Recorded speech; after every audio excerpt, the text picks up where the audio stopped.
Well, welcome to another amazing podcast show today. My special guest and very good friend that I have today, in fact, as a matter of fact, we're in a mastermind group together.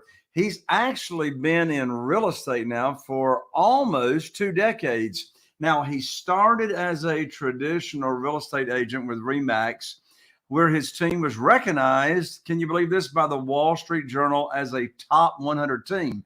In addition to that, my guest was the #1 Remax agent in Iowa by the time he was 29. My lands, give me a break.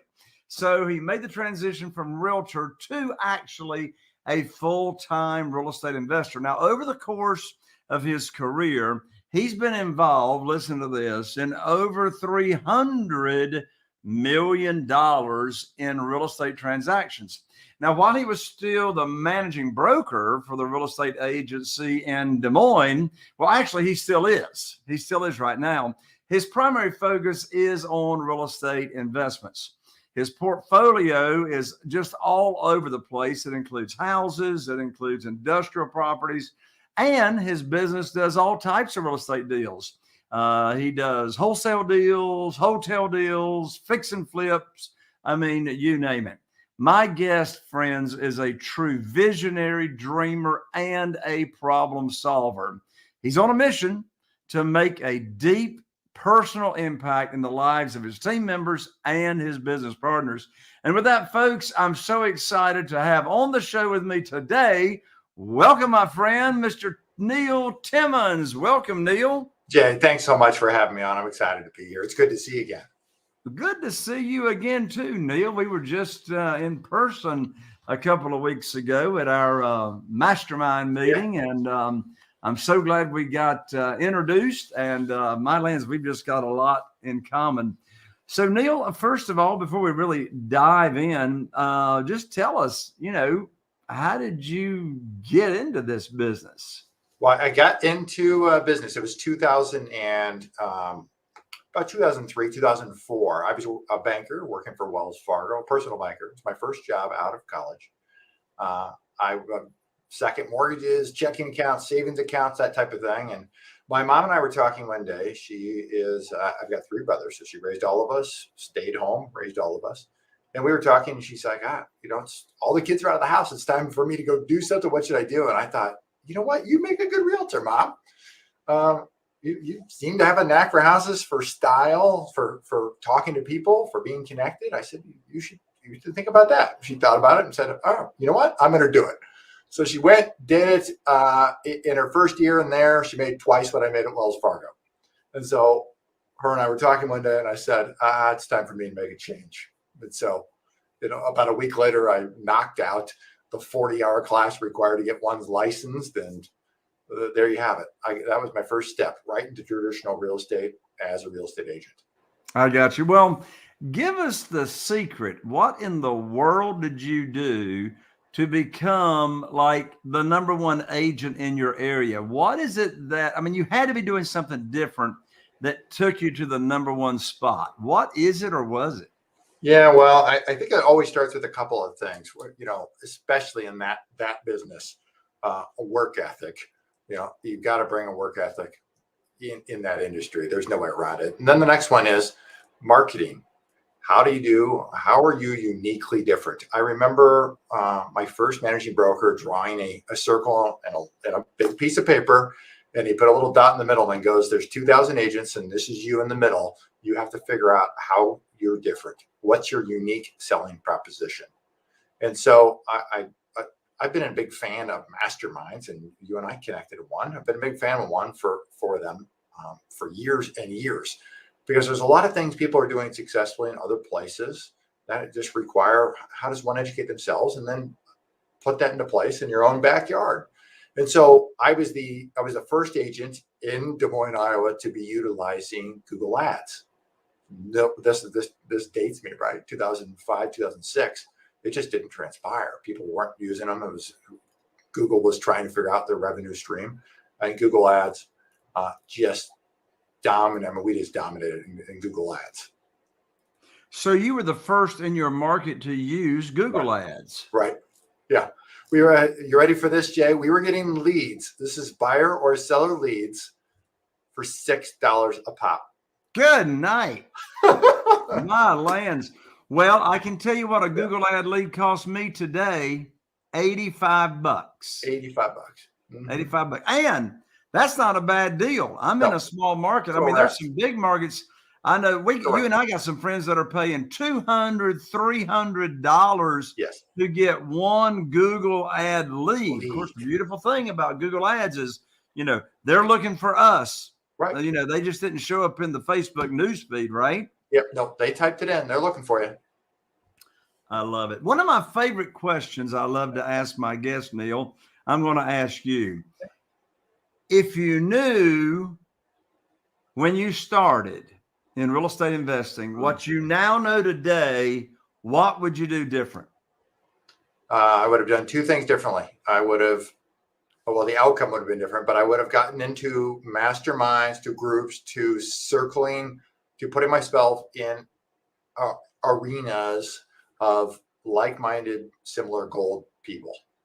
And then I'd educate myself through that arena, and I would have gone to commercial real estate investing earlier versus later. And why would you have gone into commercial earlier than later like you did? Yeah.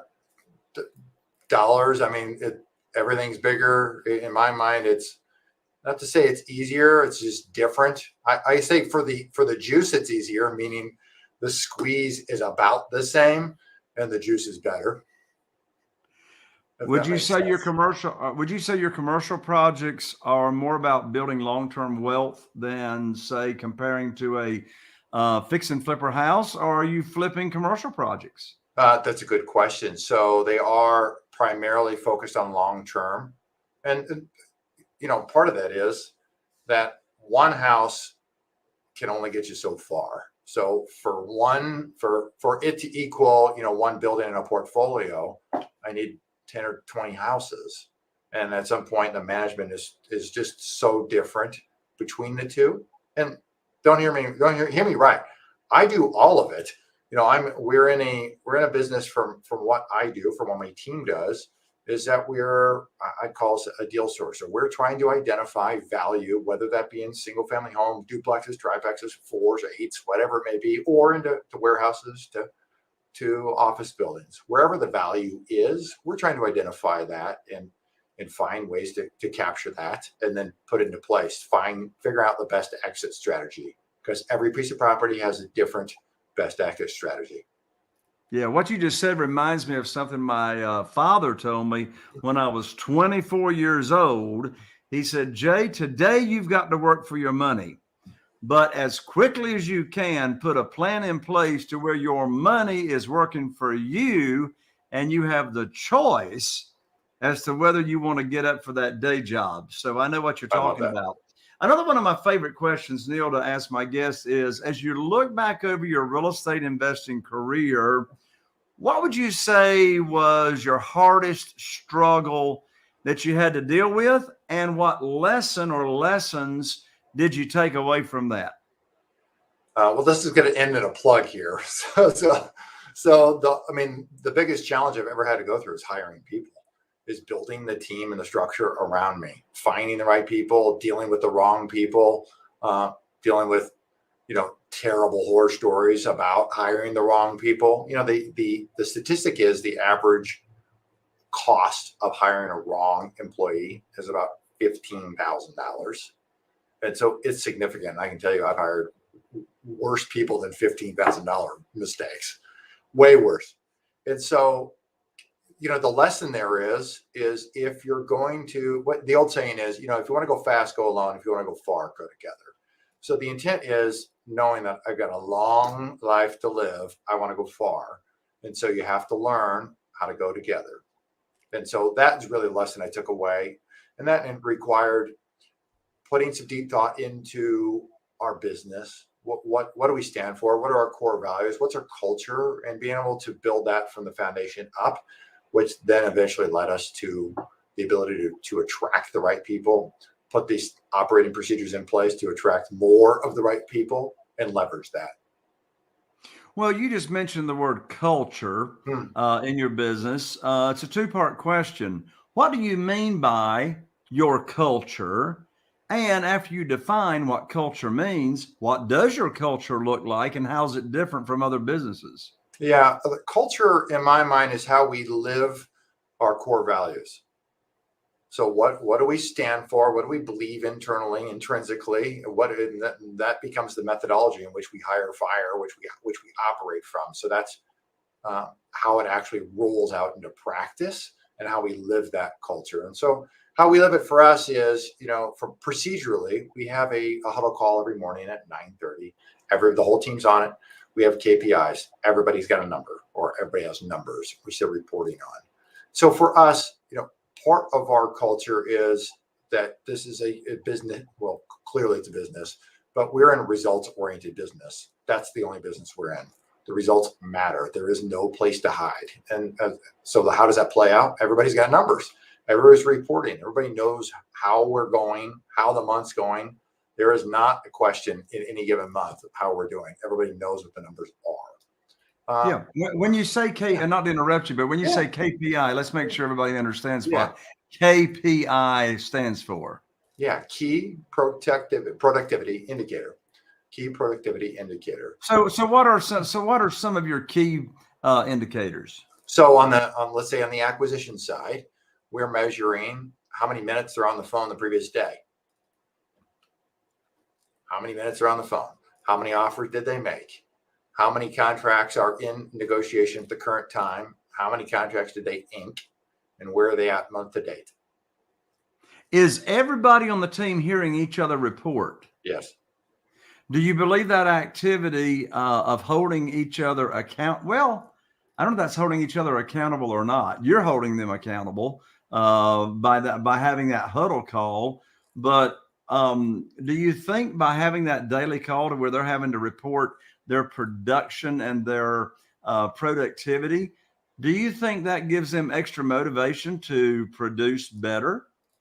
I think yes. And I don't think it's necessarily a function of me holding somebody accountable or holding them accountable to the team. One of our other core values is you're held accountable to yourself. Lou Holtz was once asked this, a reporter observed, everybody's really motivated in your team. How in the world do you get everybody so motivated day in and day out? He said, it's easy. I just eliminate the ones who aren't. And same thing happens here, is that if, this, motivation washes off. It's like a shower, right? And so motivation is great to an extent. I need people who are inspired by what it is and aspired by what it is that they're doing, that we're making a difference on a daily basis, that they're in the right spot. And as a result of that, the motivation, my ability to have to come motivate every day or on a regular basis is just almost not necessary. Yeah, you and I heard Frank McKinney speak at our last mastermind, and I love his definition. He differentiated the difference between motivation, and he said just what you did. Motivation, is like soap. It washes off, in the shower. Then he gave the distinction of inspiration, and then he gave the distinction of aspiration, which is, all the way to the point of leaving a legacy. Now let's go back to your culture and matching up core values. Yeah.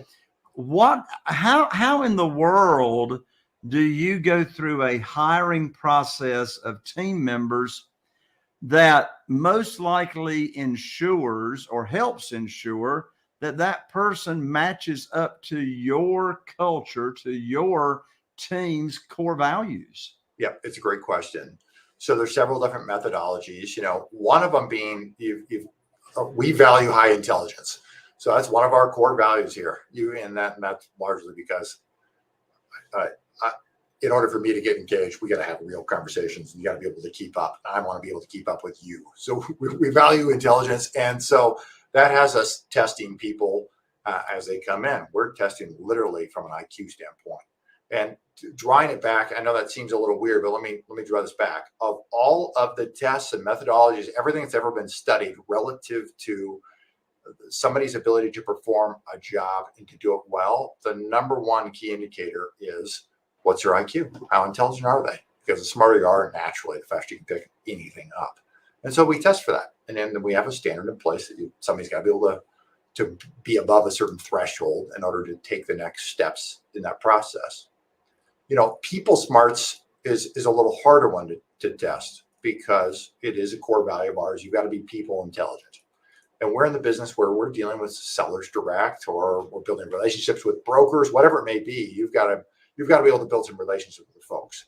And so you got to be people oriented. And that's tougher to measure. And we're doing that through a series of multiple interviews with multiple people on the team to see, can they do it? And everybody's got input on the team then when it comes to hiring. Do you believe in the philosophy of hire slow and fire fast? Yes. And you'll see that play out in terms of what it is that we do now, because for us to hire, we're taking people through multiple sequences, tests and interviews, and then cautiously bringing them on, and then set an expectation to go, this is what it looks like. Yeah. What are your favorite ways these days to find candidates to hire for your team? Yeah. You know what? I'll mention the book that I wrote, because I actually wrote a book specifically on this subject matter, unicorn hunting for real estate investment companies. So how to easily attract, screen, and land a unicorn. It's a complete hiring funnel. Our best way is, I would say, let me set this up first. Half our business is virtual. So a little more than half. Most of the team is not here in Des Moines.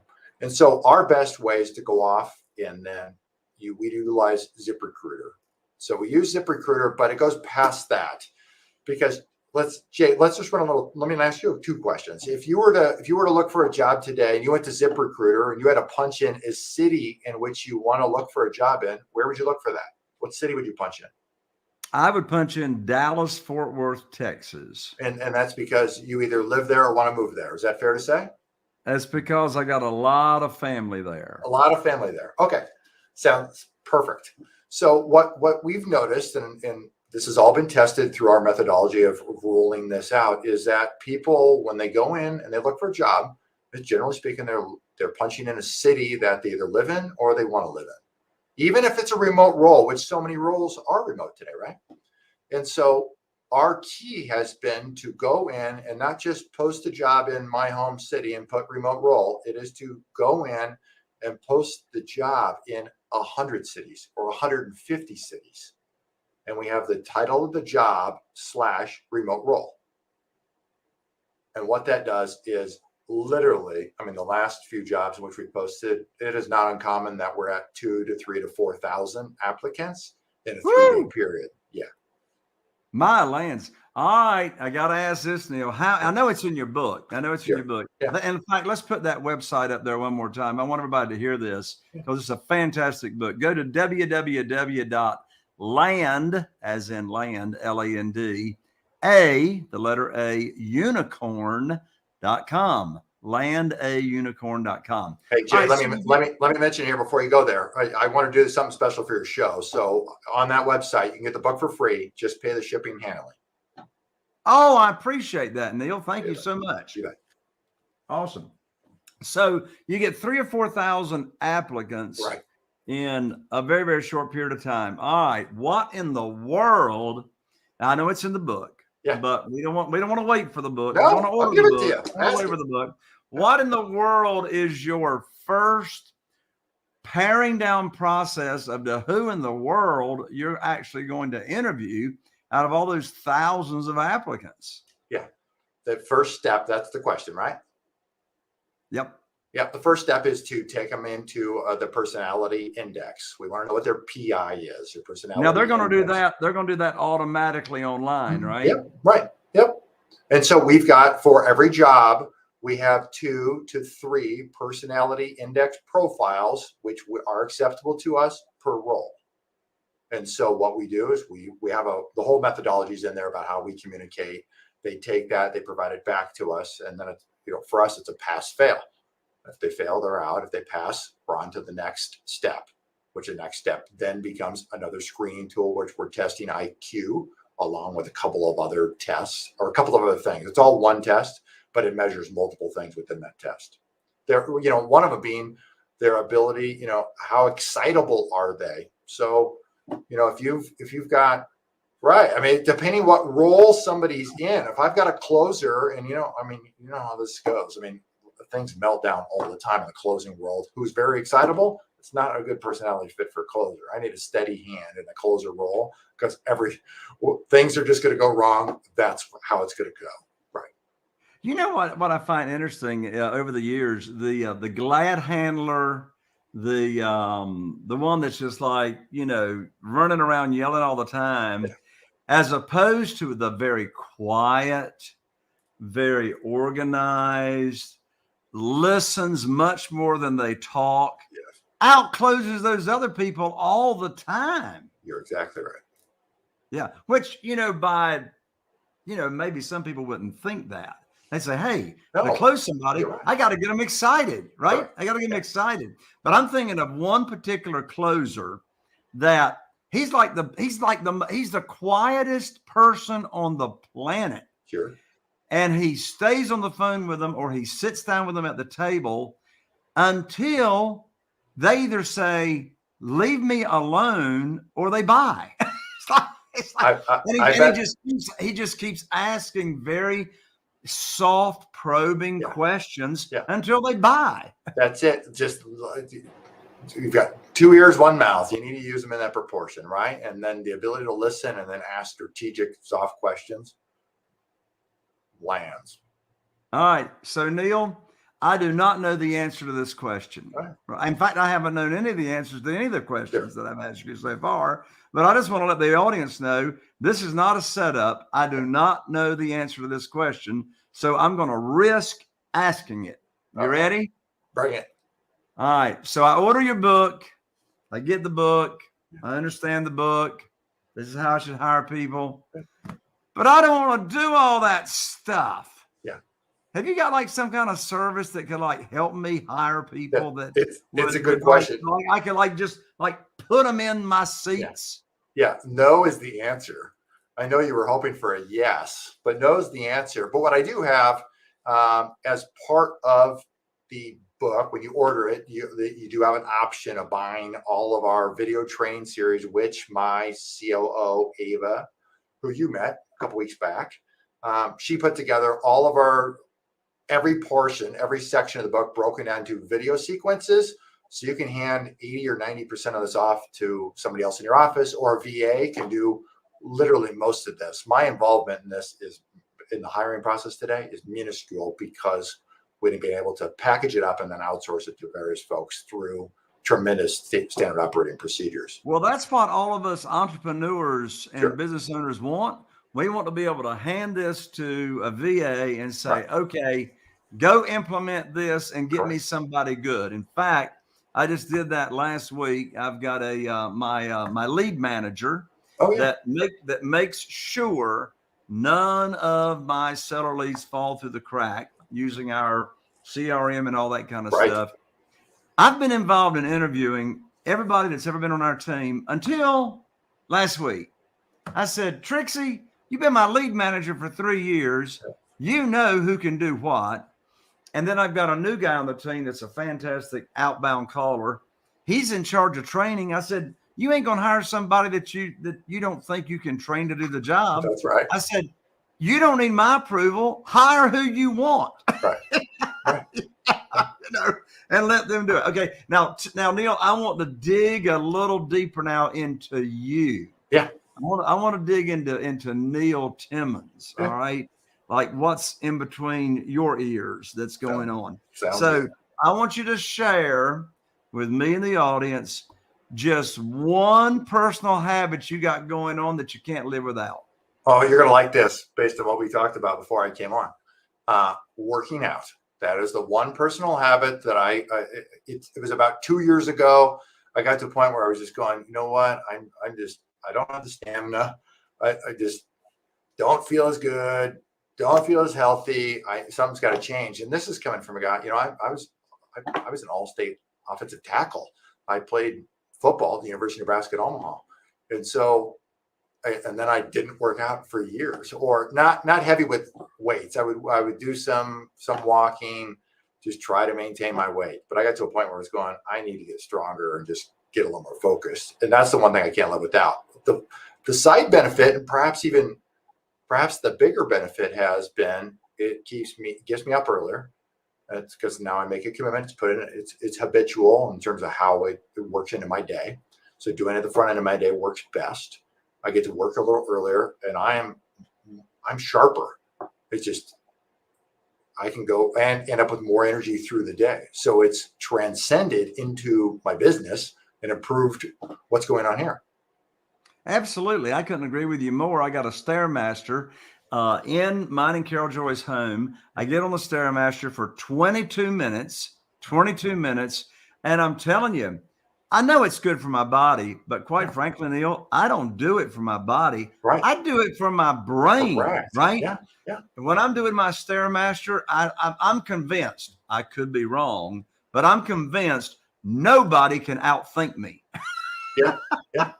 No, that's terrific. One other thing, we talked about leadership and the ability to leave a legacy. My son turned 16 just a couple months back.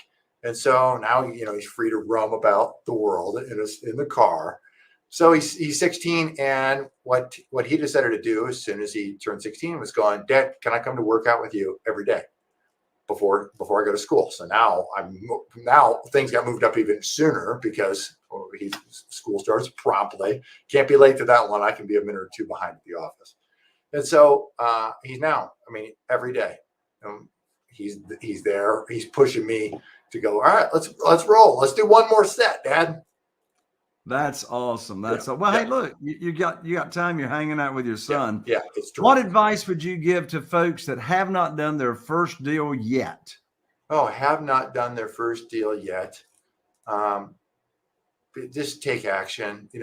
There's so much information on, that you provide, that gets provided in YouTube University. And the information can be really good. At the same time, you can drown yourself in it. So at some point, you just got to get literally a quick little 3-step formula. How am I going to find the one deal? What's the paperwork I have to put in place to lock the deal up? And then literally just get going, get moving, start taking action. Yeah. Neil, I asked you the question for newbies. If you don't mind me answering the same question for myself, the best advice I can give somebody that's either brand new or they're a seasoned real estate investor, I teach and I practice, get the money first. Get the money lined up first. Neil, I know you know people like I do that say, oh, go get the deal under contract. Go get the deal under contract. The money will show up. And I go like, where? Is the money just going to rain out of clouds? And so my advice for folks, Neil, to go along with yours, is get the money lined up first. That's why I'm known as the Private Money Authority. Neil, I just finished writing my brand new money guide, and my money guide is called 7 Reasons Why Private Money Will Skyrocket Your Real Estate Business and Help You Build Incredible Wealth. And folks, I want you to have this for absolutely free to get your business just launched and get you on the fast track to private money. Folks, you can get this money guide for free at www.jayconner.com/money guide. jayconner.com/money guide. It'll get you on the fast track to private money. Neil, what you got exciting coming around the corner that you're working on or coming around on the horizon? Well, we're working on additional commercial transactions. I also host a podcast called Real Grit. And so we're going to get you on there, Jay, because I would love to have you as a guest. We can turn the tables. I can ask you some questions. That's really the bulk of it is focused on additional commercial transactions. And that means I couldn't agree with what you just said more. So how that relates to me is we connect with folks and obviously raise dollars and cents to put commercial transactions together when we've got something in place. And you're right.